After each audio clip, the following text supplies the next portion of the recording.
Welcome to me TV news. ముందుగా ముఖ్యాంశాలు.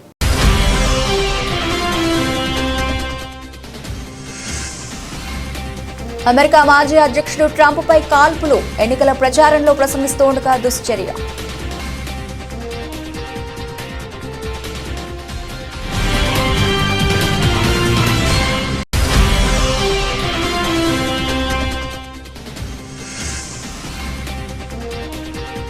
ఒడిశాలో హైదరాబాద్ యాత్రికుల బస్సుకు ప్రమాదం, డ్రైవర్ సహా ముగ్గురు మృతి.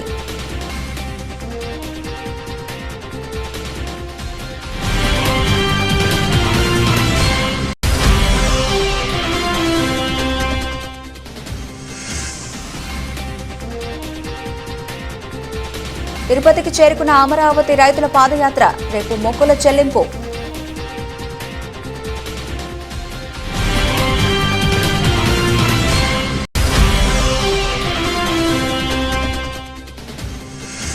మచిలీపట్నంలో ప్రభుత్వ ఆసుపత్రిలో శిశువు అపహరణ కలకలం, నర్సు వేషంలో వచ్చి తల్లి దగ్గర ఉన్న శిశువును అపహరించుకుపోయిన గుర్తు తెలియని మహిళ.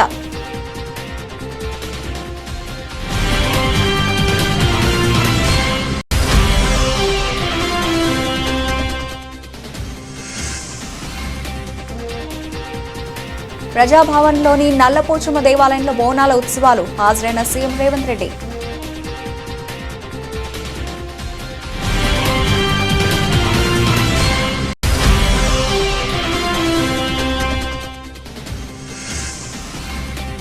నూతన దంపతులు అనంత్ అంబానీ, రాధికాలకు ప్రధాని మోదీ ఆశీర్వాదం, ఆశీర్వదించి శుభాకాంక్షలు తెలిపిన ప్రధాని.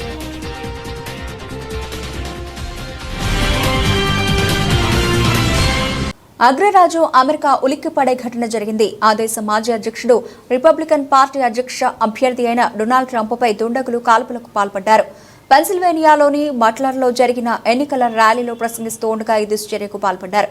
ట్రంప్కు చెవి దగ్గర తీవ్రమైన గాయమైంది, తీవ్ర రక్తస్రావమైంది. బుల్లెట్ తగిలిన విషయాన్ని గుర్తించిన వెంటనే ట్రంప్ తాను ఉన్న ప్రదేశంలో కిందికి వంగారు. తక్షణమే అప్రమత్తమైన భద్రతా సిబ్బంది మాజీ అధ్యక్షుడికి రక్షణ కవచాన్ని ఏర్పాటు చేశారు.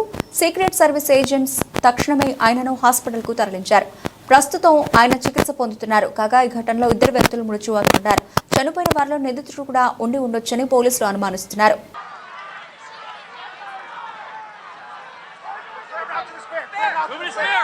When you're ready, on you. Ready? Move! Up! Move! Go! Up! Hawkeye's here. Hawkeye's here, moving to the stair. Stair, get ready. Stair, get ready. We ready? Down. Shooters down. Are we good? Shooters down. Shooters down. Are we good to move? Shooters down. We're good to move. Clear. We're Let's clear. move. We're Let's clear. move. We're clear.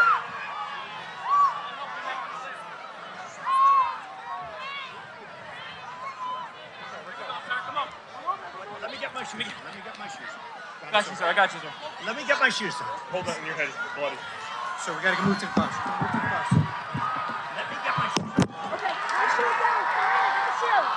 Watch out. Wait.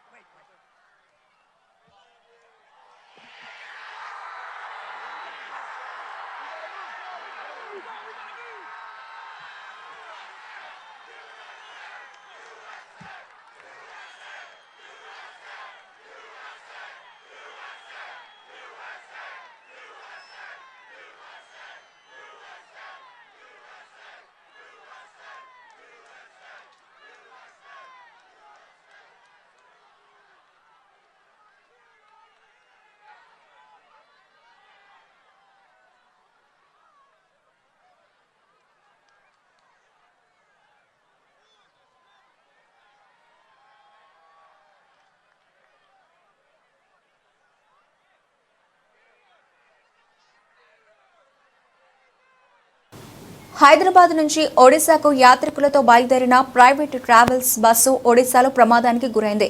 Bus driver సహా ముగ్గురు అక్కడికక్కడే మృతి చెందారు. మరో 15 మంది తీవ్రంగా గాయపడ్డారు. ప్రమాద సమయంలో బస్సులో 30 మంది ఉన్నట్లు తెలిసింది.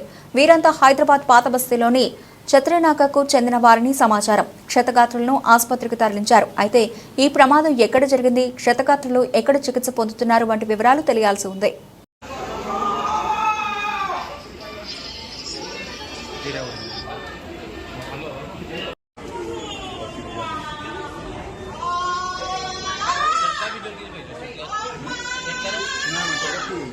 అమరావతి రైతుల పాదయాత్ర నిన్న తిరుపతికి చేరుకుంది. నేడు కాలిబాటలో తిరుమలకు చేరుకుని సోమవారం స్వామివారికి మొక్కులు చెల్లించుకుంటారు. ఆంధ్రప్రదేశ్ కూటమి ప్రభుత్వం ఏర్పాటు కావడంతో దీక్ష విరమించిన అమరావతి రైతులు గత నెల 24న అమరావతి వెంకటపాల నుంచి తిరుమలకు పాదయాత్రగా బయలుదేరారు. మొత్తం 30 మంది రైతులు 17 రోజుల పాటు 433 కిలోమీటర్ల దూరం ప్రయాణించి నిన్న తిరుమలకు చేరుకున్నారు. అలిపిరి నుంచి నేడు కాలినడకన తిరుమల చేరుకుంటారు. రేపు స్వామివారిని దర్శించుకుని మొక్కులు చెల్లించుకుంటారు.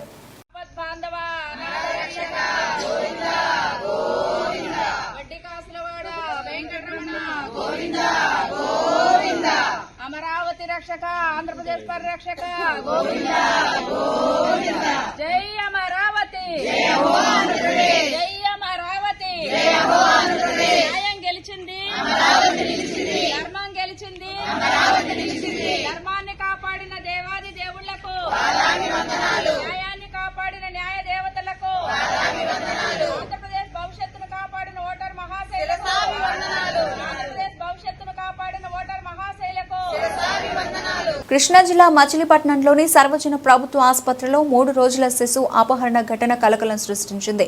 నిన్న అర్ధరాత్రి గుర్తు తెలియని మహిళ నర్సు వేషంలో వచ్చి తల్లి దగ్గర ఉన్న శిశువును అపహరించుకుపోయింది. కాసేపటి తర్వాత లేచి చూసిన తల్లి బిడ్డ కనిపించకపోవడంతో కుటుంబ సభ్యులకు చెప్పింది. వారు పోలీసులకు ఫిర్యాదు చేశారు. పోలీసులు అప్రమత్తమై గంటల వ్యవధిలో శిశువుని గుర్తించి తల్లి చెంతకు చేర్చారు. నా పేరు స్వరూప అండి. నేను 9వ తారీఖున ఇక్కడ 9వ తారీఖు నైట్ జాయిన్ అయ్యాము. ఆపరేషన్ చేశారు. అయితే నైట్ ఏమైందంటే బాబుని వేసుకుని పడుకున్నాను. నేను వాష్రూమ్కి వెళ్దామని లేచేసరికి నేను పిలవకుండానే వచ్చింది. నాకు హెల్ప్ చేయడానికి వచ్చి నన్ను లేపింది. నేను వాష్రూమ్కి వెళ్ళి వచ్చేదాకా బాబు దగ్గర ఉండి ఇంకా నేను బాబు దగ్గర పడుకున్నాను. నిద్రలోకి వెళ్ళగానే ఇంకా బాబుని తీసుకుని వెళ్ళిపోయిందండి. ఆవిడెవరో కూడా మాకు తెలియదు.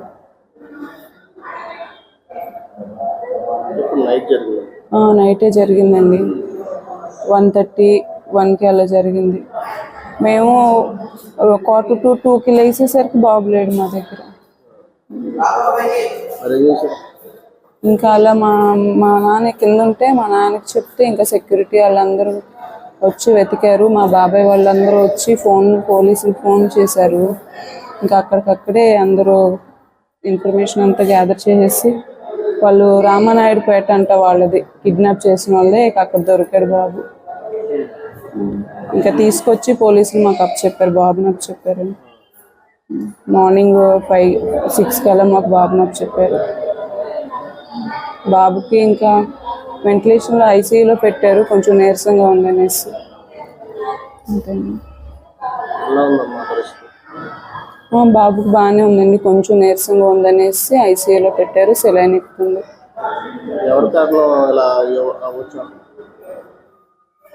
ఎవరు కారణమా అంటే మేము పడుకున్నామండి. సిబ్బంది కూడా ఉన్నారు అక్కడ, వాళ్ళు ఇన్ఛార్జి.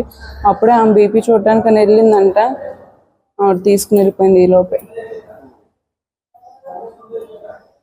కదిరి పట్టణంలోని వాణి వీధిలో వెలసిన శ్రీ షిరిడి సాయిబాబా ఆలయ ట్రస్ట్ చైర్మన్ మఠ చినరాయణ శెట్టి ఆధ్వర్యంలో భిక్షాటన చేశారు. ఈ నెల 21వ తేదీన ఆదివారం జరగనున్న గురు పౌర్ణమి వేడుకలో భాగంగా శనివారం భిక్షాటన చేసినట్లు చైర్మన్ తెలిపారు. ఆలయంలో భక్తులకు పెద్ద స్థాయిలో అన్నదానం ఏర్పాటు చేశారు. అలాగే ఆలయ కమిటీ సభ్యులు, భక్తులు పాల్గొన్నారు. భక్తులందరికీ విజ్ఞప్తి, కదిరి పట్టణంలో రాణి స్ట్రీట్ యందు వెలిసినటువంటి బాబా మందిరంలో గురు పౌర్ణిమ మహోత్సవం చాలా వైభవంగా జరుపుతున్నాము. అందులో భాగంగా మొట్టమొదట ఈ దినం శనివారం రోజు భిక్షా కార్యక్రమం మొదలుపెట్టాము. బాబా వారి ఆజ్ఞ ప్రకారము భిక్ష కార్యక్రమంలో మొట్టమొదటిగా ఈరోజు ఊళ్ళో అంతా భిక్ష చేసి ఆ వచ్చిన భిక్షతో వండి ఆయన స్వయంగా వండి ఆ ప్రసాదాన్ని భక్తులందరికీ పంచేవారు. అదేవిధంగా మేము కూడా పురవీధుల్లో తిరిగి భిక్ష వసూలు చేసి ఆ వచ్చిన భిక్షతో ప్రసాదము తయారు చేసి అన్నదానం వచ్చిన వాళ్ళందరికీ ఎంతమంది అయినా రాని పొద్దున్నే 10 గంటల నుంచి సాయంత్రం 4 గంటల వరకు నిర్విరామంగా జరుగుతూనే ఉంటుంది. కాబట్టి భక్తాదులందరూ ఆ రోజు ఇచ్చేసి ప్రసాదాలను స్వీకరించి తీర్థ ప్రసాదాలు స్వీకరించి మమ్మల్ని ఆనందించవలసింది తర్వాత కొత్త బాబా కృపకు పాత్రలు కావాల్సిందిగా మిమ్మల్ని మరీ కోరుతున్నాను. తిరుమల శ్రీవారి సుప్రభాత సేవలో ఆదివారం పలువురు పోలీసు అధికారులు దర్శించుకున్నారు. వీరిలో రాష్ట్ర డీజీపీ ద్వారకా తిరుమలరావు, కడప ఎస్పీ హర్షవర్ధన్ రాజు, రాజమహేంద్రవరం జిల్లా నూతన ఎస్పీ నరసింహ కిషోర్లు కుటుంబ సభ్యులతో కలిసి స్వామివారి సేవలో పాల్గొని దర్శించుకున్నారు. వీరికి ఆలయ అధికారులు స్వాగతం పలికి దర్శనం ఏర్పాట్లు చేశారు. దర్శనం అనంతరం ఆలయ రంగనాయక మండపంలో ఆలయ అధికారులు తీర్థ ప్రసాదాలు అందజేశారు.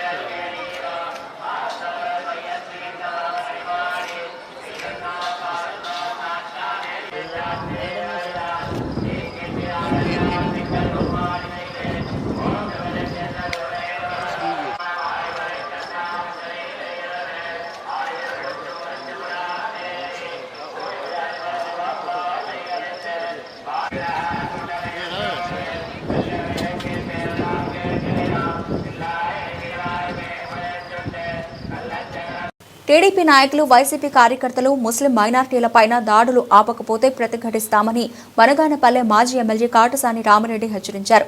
శనివారం పట్టణంలోనే ఆయన మాట్లాడారు.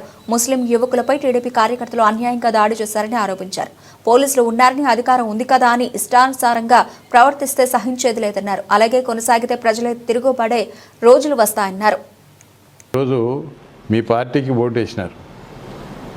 మీకు అన్ని విధాలుగా ఈరోజు ఈ పార్టీలోకి సంపూర్ణమైన మెజార్టీ కూడా టౌన్ నుంచి కూడా టీడీపీకే రావడం జరిగింది. అయినప్పటికీ కూడా ఈరోజు ముస్లింలు యువకులు మీద దాడులు చేసి వాళ్ళను మరి భయభ్రాంతికి గురి చేసి ఇంకా భయపెట్టాలని చెప్పి ప్రయత్నం చేస్తూ ఉన్నారు. ఏదో ఒకరోజు ఖచ్చితంగా తిరగబడే రోజు కూడా అది త్వరలోనే వస్తుంది. కాబట్టి జాగ్రత్తగా ఉండండి. మీరు ఈరోజు ఈ ముస్లింలు యువకుల మీద ఎందుకు దాడి చేస్తూ ఉన్నారు? వాళ్ళు చేసిన పాపం ఎక్కడ? మరి ఈరోజు వాళ్ళు ఏదో ప్రశాంతంగా ఎప్పుడు కూడా మరి ఎంతోమంది ఎమ్మెల్యేలు వచ్చినారు. గతంలో నేను కూడా 2 సార్లు ఎమ్మెల్యేగా ఉన్నాను. ఎక్కడ కూడా ముస్లింల జోలికి వెళ్లకుండా, ముస్లింలు అంటే మాకు ప్రత్యేకమైన అభిమానం ఉంది. మరి వాళ్ళు ఓట్లు వేసినా వేయకపోయినా కూడా మరి అటువంటి ముస్లింల మీద, హిందువుల మీద ఎందుకు దాడులు చేస్తూ ఉన్నారు? మరి ఈరోజు ప్రతి పార్టీలో కూడా కార్యకర్తలు అనేది ప్రతి పార్టీకి ఉండడం సహజంగా ఉంటుంది. మరి మీ పార్టీలో ఉన్నారు, మరి మేము కూడా 5 సంవత్సరాలు ఎమ్మెల్యేగా ఉన్నాను, గతంలో ఉన్నాను. ఎప్పుడు కూడా ఇటువంటి పరిస్థితులు, ఇటువంటి భయానక పరిస్థితులు ఎప్పుడు కూడా లేవు. ఈరోజు ప్రతిదానికి ఈరోజు పోలీసుని అడ్డం పెట్టుకొని ఏం చేసినా కూడా మా కేసులు ఉండవు. ఒక పొగరు, ఎందుకంటే మాకు అధికార పార్టీ ఉంది, మాకు మంత్రి ఉన్నాడు అని ఒక పొగురుతో ఈరోజు ఈ కార్యకర్తలు చేస్తూ ఉన్నారు. అది ఎన్నో రోజులు కూడా మేము సహించే ప్రసక్తి లేదు. ఎప్పుడో ఒకసారి ఖచ్చితంగా దీనికి మరి ఒక పరిష్కారం అంటే ఖచ్చితంగా త్వరలోనే ఉంటుందని చెప్పి కూడా తెలియజేస్తూ ఉన్నాం. ఈ యొక్క దాడులు అనేది మరి ఈరోజు చాలా వరకు అన్ని ప్రాంతాల్లో కూడా, ఎందుకంటే గతంలో ఎన్నడూ లేని విధంగా కూడా చేయడం జరుగుతూ ఉంది. కాబట్టి ఈరోజు ఈ యొక్క మేనిఫెస్టో ఏదైతే ఉందో, మీరు ప్రభుత్వం వచ్చింది, ఈ ప్రభుత్వము మరి దీన్ని ఈ మేనిఫెస్టో ఏదైతే ఉందో మీరు ఈ యొక్క పథకాలు ఏవైతే ఈ యొక్క సూపర్ 6 అని పథకం ఏదైతే పెట్టినారో అవన్నీ కూడా ప్రజలకు అందజేసి మంచి పేరు సంపాదించుకోవాలి. దాన్ని ఏదో విధంగా కప్పిపుచ్చుకోవడానికి, మసిపూసి మారేడుగా చేసేదానికి ప్రయత్నాలన్నీ చేస్తూ ఉన్నారు. కాబట్టి ఈరోజు మా పేదలకు అందించే రేషన్ బియ్యాన్ని తక్కువ ధరకు కొనుగోలు చేసి సొమ్ము చేసుకుంటున్న మాఫియాను నిలువరించేందుకు ప్రభుత్వం చర్యలు తీసుకుంటోందని రాజాం ఎమ్మెల్యే మురళీమోహన్ ఆదివారం అన్నారు. ఎక్కడైనా రేషన్ బియ్యం రవాణా చేస్తే అధికారులకు సమాచారం ఇవ్వాలని కోరారు. అక్రమార్కులు అడ్డదారుల్లో విదేశాలకు రేషన్ బియ్యాన్ని ఎగుమతి చేస్తున్నారని తెలిపారు. ఇక్కడ 15 రూపాయలు కొని విదేశాల్లో 100 రూపాయలకు అమ్ముతున్నారని అన్నారు. మంత్రి మనోహర్ గారు కూడా మరి అన్ని జిల్లాలు తిరుగుతూ ఈరోజు మరి పీడిఎస్ రైస్ ఏ విధంగా మరి దొంగతనం చేయబడింది అవన్నీ కూడా కంట్రోల్ చేయడం జరుగుతుంది. ఇప్పటికి కూడా ప్రభుత్వం కొన్ని వేల కోట్ల రూపాయలు ఖర్చు పెడుతున్నాం. అందుకు దయచేసి పౌరులందరూ కూడా అలర్ట్గా ఉండాలి. ఇలాంటి దొంగ బియ్యాన్ని ఎవరైనా ఎక్స్పోర్ట్ చేసినా కొన్నా ఇమీడియట్గా ప్రభుత్వానికి లేకపోతే మాకు చెప్తే డెఫినెట్గా వారి మీద యాక్షన్ తీసుకుంటాం. ఎందుకంటే బియ్యం చాలా వరకు కూడా విదేశాలకు ఎగుమతి అవుతుంది. ఇక్కడ 15 రూపాయలు తీసుకొని మరి విదేశాల్లో 100 రూపాయలు కూడా అమ్ముకునే పరిస్థితి ఉంది. ఇది పెద్ద స్కాము. ఇన్ని సంవత్సరాలు ఏ ప్రభుత్వం కూడా దీని మీద దృష్టి పెట్టలేదు. కానీ చంద్రబాబు నాయుడు గారు అలాగే ఈరోజు దాని కన్సర్న్ మినిస్టర్ మనోహర్ గారు కూడా చాలా దృష్టి పెట్టడం వల్ల ఈరోజు స్కామ్లన్నీ బయటకు వస్తున్నాయి. దయచేసి ఇవన్నీ కూడా అంటే మన యొక్క స్థితిగతులే మారాలి అంటే అన్నీ ట్రాన్స్పరెంట్గా ఉండాలి. ఈ ప్రభుత్వం అన్ని విధాలా ట్రాన్స్పరెంట్గా ఉంటుంది.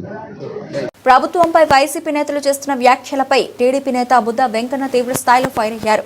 విజయవాడలోని తన కార్యాలయంలో ఆయన మాట్లాడుతూ మాజీ మంత్రులు గుడివాడ అమర్నాథ్, పేర్ని నాని మతి భ్రమించి మాట్లాడుతున్నారని ఎద్దేవా చేశారు.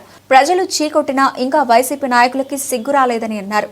నెల రోజుల్లో రాష్ట్రంలో చంద్రబాబు అనేక మార్పులను తీసుకొచ్చారని ఆయన స్పష్టం చేశారు. పదవికాంక్ష తప్ప వేరేదే లేదు. ప్రజల గురించి పట్టించుకోవడం కానీ ప్రజా సేవ చేయడం కానీ జగన్మోహన్ రెడ్డి దగ్గర నుంచి కింద స్థాయి వరకు పదవికాంక్ష తప్ప వేరే ఆలోచనే లేదు. మరి ఈయనకి ఏమైనా కళ్ళకు వచ్చి చెప్పాడేంటి బీపీసీఎల్ రాష్ట్రానికి 60,000 కోట్లు తీసుకొస్తారని? మరి జగన్మోహన్ రెడ్డి ఎందుకు చెప్పలేదు ఆ రోజు ప్రజలకి? చంద్రబాబు నాయుడు గారి మీద నమ్మకంతో ఇవాళ బీపీసీఎల్ వాళ్ళు 60,000 కోట్లు ఇక్కడ పెట్టుబడి పెట్టడానికి వస్తున్నారు. అంతేకాని జగన్మోహన్ రెడ్డి ముఖ్యమంత్రిగా ఉంటే 60,000 కోట్లు ఇక్కడ పెట్టుబడి పెడితే అందులో మొత్తం 30,000 కోట్లు జగన్మోహన్ రెడ్డి కొట్టేస్తాడని తెలిసి ఏ కంపెనీలు కూడా ఇక్కడ పెట్టుబడులు పెట్టడానికి రాలేదు. చంద్రబాబు నాయుడు గారి మీద నమ్మకంతో ఆ రోజు కియా కంపెనీ ఇక్కడ పెడితే మీ పార్లమెంట్ సభ్యుడు ఏం చేశాడో ప్రజలందరికీ తెలుసు కదా. అందులో వాటా అడిగాడు. అక్కడ ఉన్నటువంటి పార్లమెంట్ సభ్యుడు అందులో వాటా అడిగాడు. కియా కంపెనీలో వాటా ఇస్తారు ఎవడన్నా? అమర్ రాజా ఫ్యాక్టరీలోని వాళ్ళని ఇబ్బంది పెడుతున్నా కదా, ఇక్కడి నుంచి వాళ్ళు తెలంగాణకు షిఫ్ట్ అయింది. అసలు మీరు మధ్య ఉండి మాట్లాడుతున్నారా, మధ్య లేకుండా మాట్లాడుతున్నారా? వీళ్ళు ఎప్పుడైతే పేరు నాని వాళ్ళు కొడుకు ఓడిపోయాడో, ఎప్పుడైతే ఈ అమర్నాథ్ రెడ్డి హైయెస్ట్ మెజార్టీ, సిగ్గు కూడా లేదు, సిగ్గు ఉన్నారు మాట్లాడడానికి. హైయెస్ట్ మెజార్టీ, రాష్ట్రంలో హైయెస్ట్ మెజార్టీతో ఓడిపోయిన అమర్నాథ్ రెడ్డి గురువాడ అమర్నాథ్ నీతులు చెప్తున్నాడయ్యా. నీతులు మాట్లాడడానికి, నీతులు చెప్పడానికి కూడా ఒక అర్హత ఉండాలి కదా మీకు. ఎక్కడ మీకు అర్హత? హైయెస్ట్ మెజార్టీతో ఓడిపోయి మళ్ళీ తొగనమ్మ అని మైకుల ముందుకు వచ్చి అబద్ధాలు ఆడతాం. భోగాపురం ఎయిర్పోర్టు జగన్మోహన్ రెడ్డి గారి హయాంలో చేశారంట. అది చంద్రబాబు నాయుడు గారు భోగాపురం ఎయిర్పోర్టు తీసుకొచ్చారు.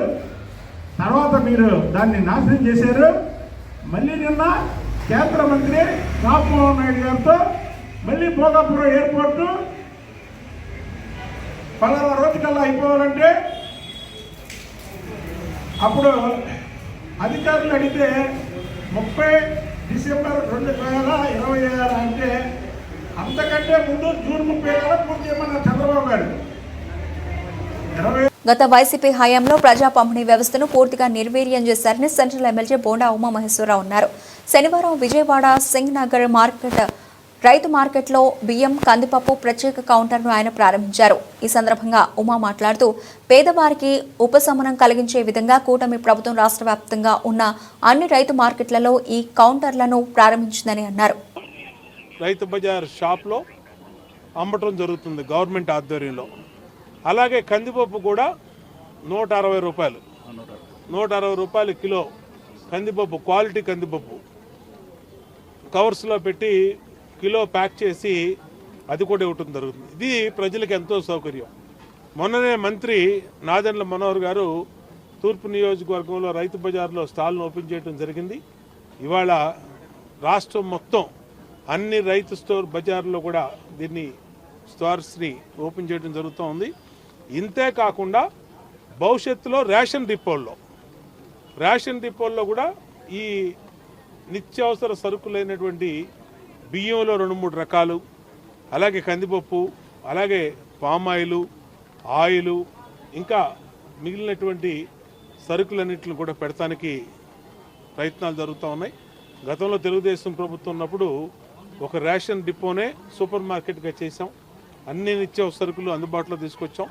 మళ్ళా ఇవాళ చంద్రబాబు నాయుడు గారు ముఖ్యమంత్రి అయినాక దాని మీద దృష్టి పెట్టారు. గతంలో 5 ఏళ్ళు ప్రజా పంపిణీ వ్యవస్థ జగన్మోహన్ రెడ్డి పరిపాలనలో నిర్వీర్యమైంది. ఈరోజు మళ్ళా వాటికి పూర్వ వైభోగం వచ్చింది. ప్రజలందరూ కూడా ఈ సేవల్ని వినియోగించుకోవాలని కూడా తెలియజేస్తా ఉన్నాం.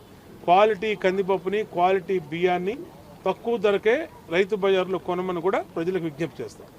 ఖమ్మం నగరంలోని గోపాలపురం వద్ద ఆదివారం ఆగి ఉన్న లారీని కార్గో వాహనం ఢీకొట్టింది. ఈ ప్రమాదంలో డ్రైవర్ స్వల్ప గాయాలతో బయటపడ్డాడు.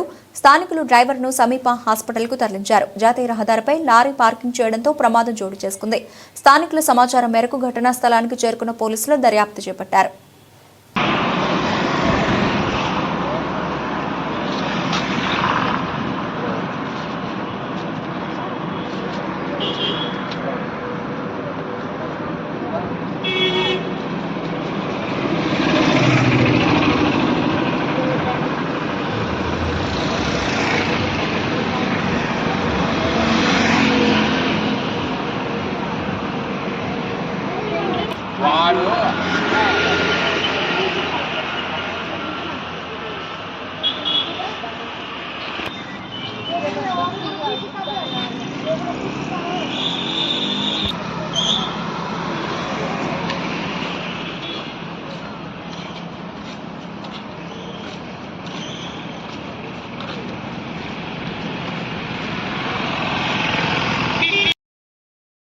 ఎడతెరిపి లేకుండా కురుస్తున్న వర్షానికి సింగరేణిలో బొగ్గు ఉత్పత్తికి అంతరాయం ఏర్పడింది. సత్తుపల్లి మండలం కిష్టారం ఓపెన్ కాస్ట్లో 5,000 టన్నుల బొగ్గు ఉత్పత్తి, 45,000 క్యూసిక్ మీటర్ల మట్టి తొలగింపు పనులకు అంతరాయం ఏర్పడగా సత్తుపల్లి జేవీఆర్ ఓసీలో 15,000 టన్నుల బొగ్గు ఉత్పత్తికి 90,000 క్యూబిక్ మీటర్ల మట్టి తొలగింపునకు అంతరాయం వాటిల్లిందని ఆయా ఓసీల పీఓలు ప్రహ్లాద్ నరసింహారావు తెలిపారు.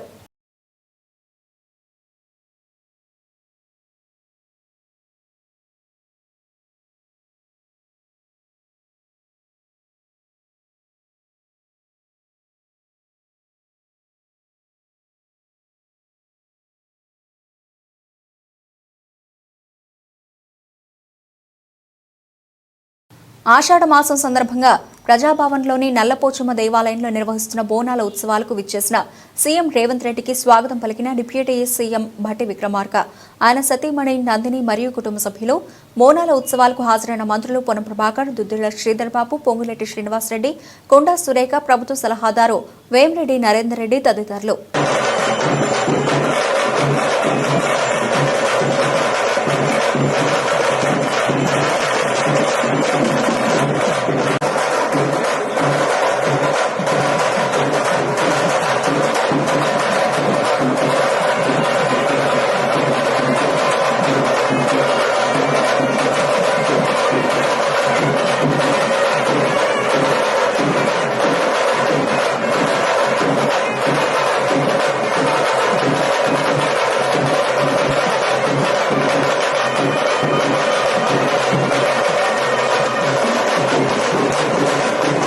హైదరాబాద్ సోమాజిగూడ ప్రెస్ క్లబ్ కేంద్రంగా తెలంగాణ రాష్ట్ర వ్యాప్తంగా పనిచేస్తూ ఉన్న అవుట్సోర్సింగ్ ఉద్యోగుల రౌండ్ టేబుల్ సమావేశం నిర్వహించబడింది. దానికి గాను టీజీఓ, టీఎన్జీఓ ఉద్యోగ సంఘాల నాయకులు ఏలూరు శ్రీనివాసరావు, మారం జగదీశ్వరరావు, రాజకీయ నాయకులు, మేధావులు, వివిధ సంఘాల నాయకులు పాల్గొన్నారు. ముఖ్యమంత్రి వెంటనే అవుట్సోర్సింగ్ ఉద్యోగుల యొక్క బ్రతుకులు మారాలంటే రెగ్యులరైజేషన్ ప్రక్రియ చేపట్టాలి అని సోమాజిగూడ ప్రెస్ క్లబ్ కేంద్రంగా డిమాండ్ చేయడం జరిగింది. వచ్చే అసెంబ్లీ సమావేశాల్లో రాష్ట్ర వ్యాప్తంగా పనిచేస్తున్న అవుట్సోర్సింగ్ ఉద్యోగులకు సంబంధించిన కంటిన్యూయేషన్ జీవోలను ఇస్తూ అసెంబ్లీ వేదికగా బడ్జెట్ రూపకల్పన చేయాలని ముఖ్యమంత్రికి విజ్ఞప్తి చేస్తున్నారు. ఈ కార్యక్రమంలో రాష్ట్ర జేఏసీ నాయకులు జగదీష్, శ్రీధర్, యాదగిరి తదితరులు పాల్గొన్నారు. అవసరం ఉన్నది. ఒక సామెత ఉంటుంది మనం తెలంగాణలో, పంట వండిన పాటే పంట ఎండిన పాటే. మన తెలంగాణ అవుట్సోర్సింగ్ ఉద్యోగులు ఎట్లా ఉందంటే ఒడవడి ముచ్చట. కొద్దిగా దాకా మాట్లాడినా కూడా ఇది ఒడవడి ముచ్చట. కాబట్టి కొత్త సీసాలో పాత మందు అనే విధంగా కాకుండా వచ్చిన మన కాంగ్రెస్ ప్రభుత్వం, గౌరవ ముఖ్యమంత్రి రేవంత్ రెడ్డి గారు మన అవుట్సోర్సింగ్ ఉద్యోగుల జీవితాల్లో వెలుగు నింపాలని, ప్రతి నెల ఉద్యోగుల జీవితాలకి సంబంధించిన జీతాలని అకౌంట్లో వేసే విధంగా ఎవ్రీ ఇయర్ కంటిన్యూషన్ ఇవ్వాలి.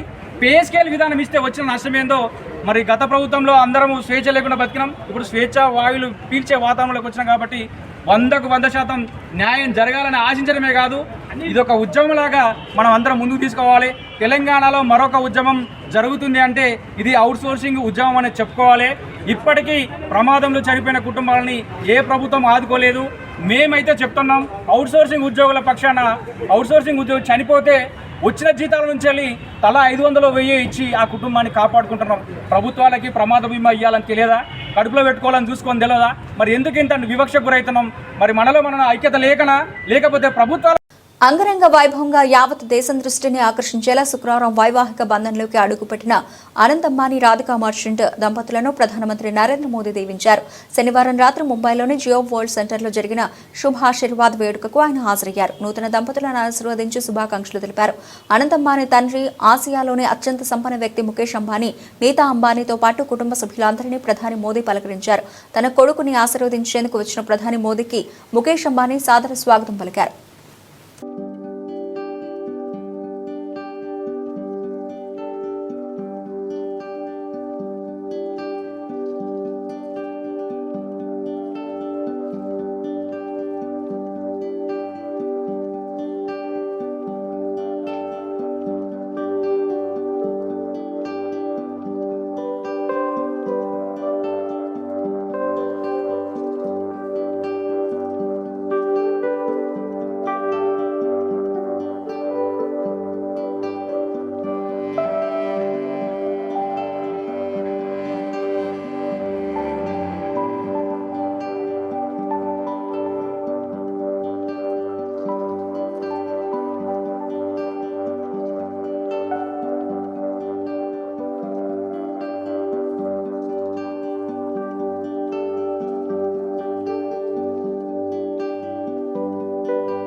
బులెటిన్ ముగించే ముందు హెడ్లైన్స్ మరోసారి.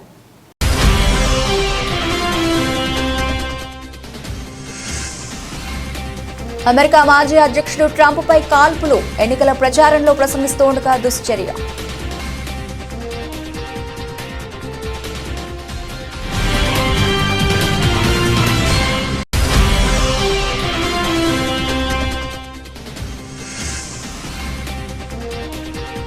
ఒడిశాలో హైదరాబాద్ యాత్రికుల బస్సుకు ప్రమాదం, డ్రైవర్ సహా 3 మృతి.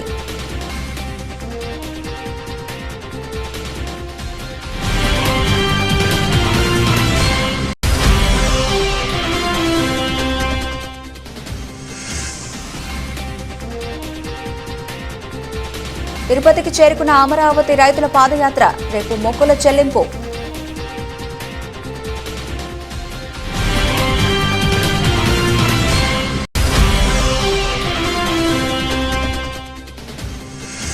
మచిలీపట్నంలో ప్రభుత్వ ఆసుపత్రిలో శిశువు అపహరణ కలకలం, నర్సు వేషంలో వచ్చి తల్లి దగ్గర ఉన్న శిశువును అపహరించుకుపోయిన గుర్తు తెలియని మహిళ.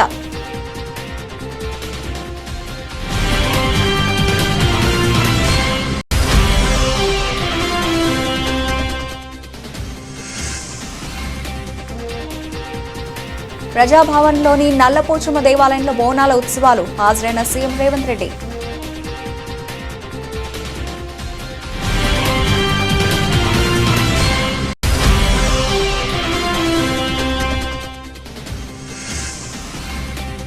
నూతన దంపతులు అనంత్ అంబానీ, రాధికాలకు ప్రధాని మోదీ ఆశీర్వదించి శుభాకాంక్షలు తెలిపిన ప్రధాని.